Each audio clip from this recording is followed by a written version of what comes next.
সে কতটা অসহায়। অবজেকশনই ওর অনার। আমার মক্কেল খেদর আলী ভাতের হাঁড়ি চুরি করেনি। আমার মক্কেল খেদর আলী শুধু মাংসের হাঁড়িটা চুরি করেছে। এই জন্য চুরি করেছে।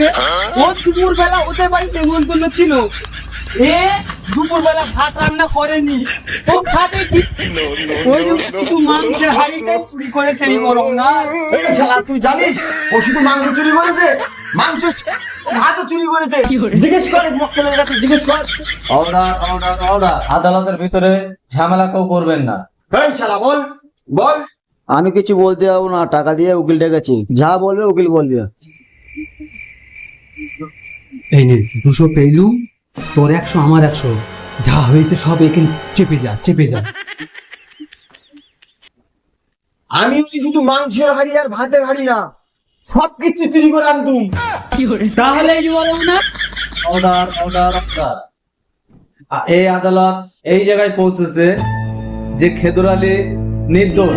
খেদর আলীকে সসম্মানে তাকে খালাস দেওয়া হচ্ছে। তার সাথে সাথে সুধীর আলীকে ওয়ার্নিং দেওয়া হচ্ছে যে এই ধরনের কাজ দ্বিতীয়বার যেন না হয়। Court is dismiss. आज ही बदल लिया साला।